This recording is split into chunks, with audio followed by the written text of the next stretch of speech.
Abdul Wahab.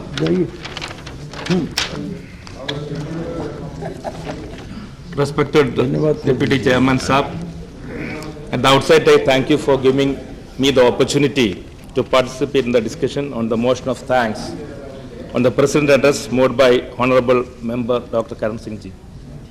I stand in support of the motion.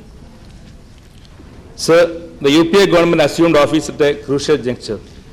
The tenure of the NDA rule that preceded the present regime witnessed large-scale attack on the rights of minorities and their institutions, undermining our ethos and very secular values enshrined in our constitution. The state-managed program in the state of Gujarat not only scared the minds of minorities and right-thinking citizens of the country, but also was a blot on the secular credentials of our great nation. The members of the minority communities were living under the constant threat, and the situation continues to be grave in some states. The minorities in this country look up to the present government with much expectation and confidence.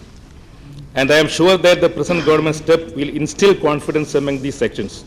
But at the same time, I express my concern and apprehension that there are some forces active in upsetting our secular and democratic foundation. The recent happenings in various parts of our country, particularly in Karnataka, Madhya Pradesh and UP, are cause of worry, and I urge the government to seriously consider this point. Sir, I have visited a lot of countries, Muslim countries, but I have not seen such a wonderful country in the world. As a Muslim, I can live here with freedom and liberty.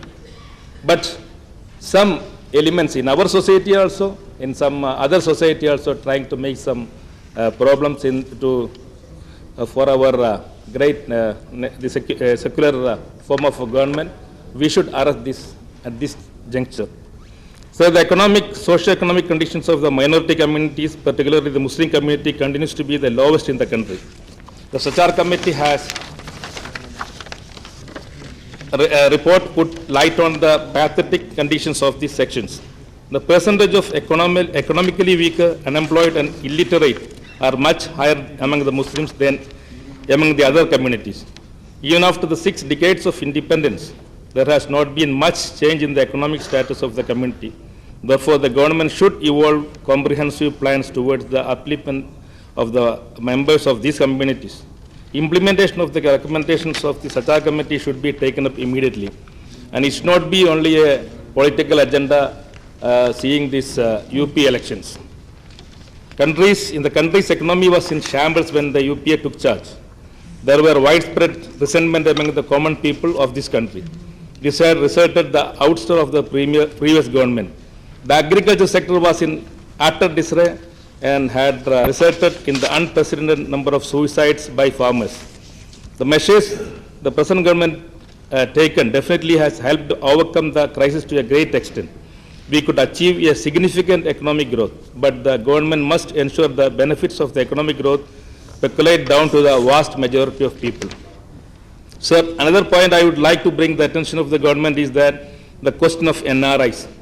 The non-resident Indians who work in different countries play a big role in the economic development of our country. They contribute enormously, but there is no single word, no mention in the address of this section. It is for the first time in 15 years that the mention of NRI skipped in the darkness, in the address. Sir, if any embargo comes in future, nobody will be there to support, no FIs and FDIs will be there, only NRIs will be there to support this great country. So please I am appealing to include that mention in the President's address. Another point is related to the facilities accorded to the Hajj pilgrims. Whatever NDA government and this government is doing fantastic last 10-15 years. So every year lakhs of pilgrims submit their application for the pilgrimage.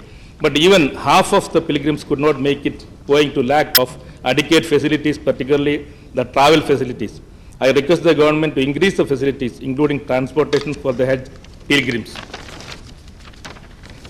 With these few words, I again support this motion. Thank you, sir, for giving me this time. Thank you, Sri Bajwa.